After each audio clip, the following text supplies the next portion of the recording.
kale nammwe mubyebaleko akabuliriro mbeerayo ngera mukimanyi nti mba neesetinga basajja baali bamumenyamenya naye kati naddawo ndi gulugulu strongo amina.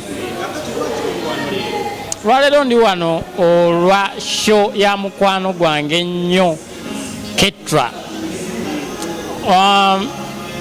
Kiba kya bulyaza amaanyi okuba nti abantu bakuŋŋaana olwa Ketra nga siriiwo, nze naalibadde mbakuŋŋaanya kuba ono y'omu ku mikwano gyange enfanfe abaasookera ddala okubeera mikwano gyange mu Ebonies. Ate awamu n'ekyo nga yesenga w'ekibiina kya Ebonies yakumaakuma abaana mweyise bulungi mugire bwe muti, era ne Mr. Katende bwe yalinga atuma abantu okubaako ne byenyambako ku Ebonies yatumanga Ketra kuba yamanyanga ye muntu eyasookera ddala okuba mukwano gwange.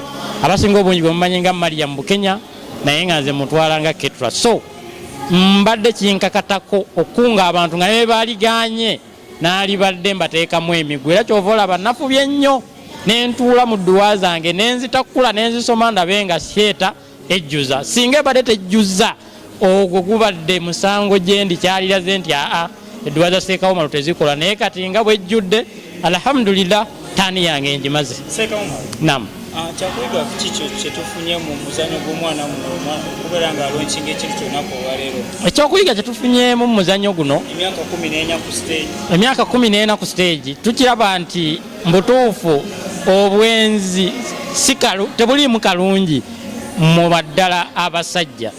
Ate abakyala baffe bambi ne tutambula nga twenda naye nga bakakkamu.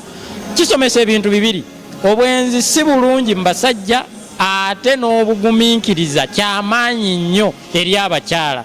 Kati omukyala yenna empagiruwaga n'enkondo gye weekwatako yakuba kumugumiikiriza. Bw'ogumiikiriza ng'oli mukyala mu bufumbo owangula bingi. Ate ye omusajja ne kikulaga nti wadde oli musajja naye obwenzi tekiba kirungi, tusaana ne tweddako ne tukendeezanya. Abasajja liringa tteeka nti tulina okwenda, okiwulira, naye nga tukwekeko ku bakyala baffe. Omusajja ava eri n'akukuutira n'akugamba nti nze senda. Omusajja waliyo seeka wange omu yagamba nti omusamize eyaloga abasajja obwenzi bonna yafa ne bamuziika mu fuuti 10 n'omuzimu gwe tegululuma. Yukiminizi nti buli musajja ayenda naye oyenza otya. So tweddeko mu bwenzi nga tukendeezaamu banaamagezi n'obwongo obungi, ate ne bakyala baffe obugumiikiriza kyekisinga obukulu bajja kuwangula. Naam, ennaku zino kakati politics ate bintu bikutte wansi ne waggulu. Naam, tukusuubira okubanga naawe olina kyofumba enansa naawo abantu b'ennansana obaweere ddala obubaka saawa zino. Abantu b'ennansana mbawa obubaka bwe buti. Nze ku lwange ndi musajja musomi wa dduwa. Ebikwatagana ne politics nga nze ku lwange sibyagala, era politics nkitwala nga ize date game. Wadde bannange bamuyingira naye nga nze ku lwange saagala politics. Bino byolaba nkolera abantu b'ekitundu ky'ennansana, ne mbakolera enzizi, ne mbakolera amakubo, ne mbakolera emyala. Nze nkola kulwalira. Nkimanyi nti bwe nkola ekkubo agamakubo golaba nkola ennansana nenkola ekkubo abantu ne balitambuliramu, nenzimba omuzikiti abantu ne bagusaaliramu, nfuna mpeera eri Allah. Naye ate abalala babikola nga bajja kwesimbawo. Nze politics saagalira ddala era temunsuubira okwesimbawo.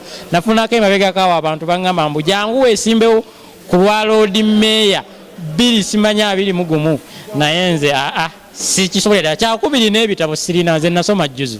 Tolina ojja kulembera wano mu Kampala ng'oli mu politics nga toyinaamu ziri nnyukuta ezaffe ez'oluzungu. Nze nina bya Luwarabu, Qur'ani ngisoma okugijja ku ddiba paka ku ddiba.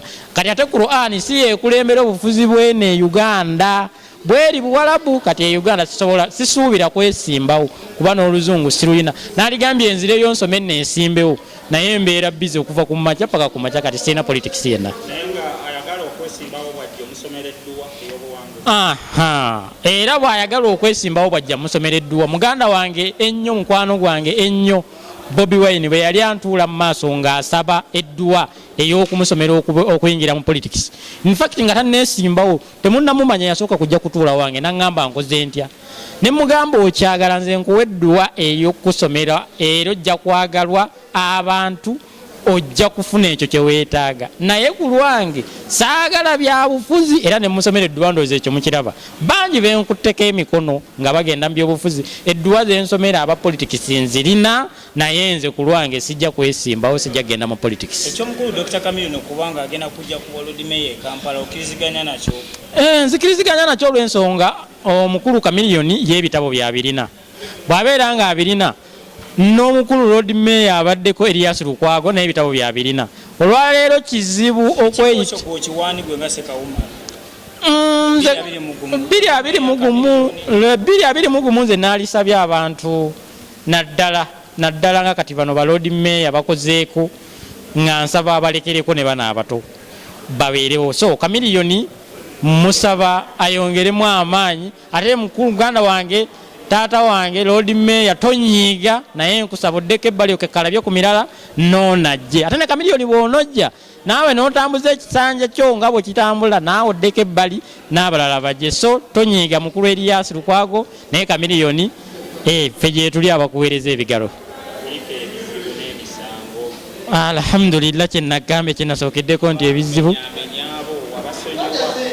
abammenyamenya abo sinnabasonyiwa na kati nkyabatambulirako ng'era olaba nkyabanoonyereza ennyo naye nagenza okukizuula abammenyamenya n'abanjiraagira abankutulakutula ennyo okumbulookinga nga bali mu famire ya mukazi wange. Ebyo nja bibatuusaako gye bujja mu maaso kuba nkyabiruka nkyafumba mbajjulira ekiyidde naye nga kye nazudde n'enkikakasa mu mazima abammenyamenya n'okunsaanyaawo okuntuusaako ebyo ba Luganda oba ba sayidi ya mukyala wange ajati wange gwe nnyina ewaka.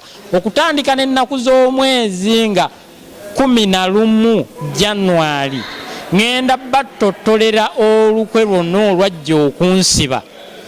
January guno ogujja 2022 si bwe kiri 2019 kati 20 January ennaku z'omwezi nga 11 ngenda tandika bannyonnyola olukwe gye lwava olw'okunsiba nga luva ku sayidi ya mukyala wange paka ennaku z'omwezi nga 2 ogwokubiri we naviira mu kkomera nga wonnamba wabwino bajja batya okunsiba kiki ekyansibya omukazi kalimanywere eyansibya oba ebbuba lya mukyala wange nga lye eryansibya yajja litya byonna nja bibagamba.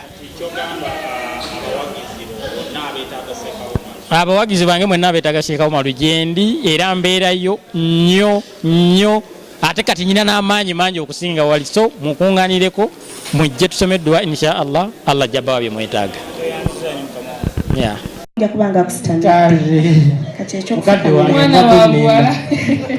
Kadde wange taata mbadde nnimba awali eŋŋoma ennene ate entono tevuga. Kati bwe mbeera mu maaso ga mukadde wange oyo nnyina kwetoowaza nnyo. So sijja kwogera mbadde ngenda kukola n'ensobi nti nze kufukirire mbadde neewaggudde kankole bwe nti maama mukube engalo bannange, mukube engalo tulabe, katulabe kitukubize engalo wange, tukube engalo tulabe, tukubangala nedda ngamba bwe bakube engalo kubanga tulabe emikolo kugenda mu nsawo mukube engalo. Ebbaasa eno etaddemu emitwalo 10 ziyambeko ku mwannyinazo ono atambule. Assalamu alaikum. Omukyala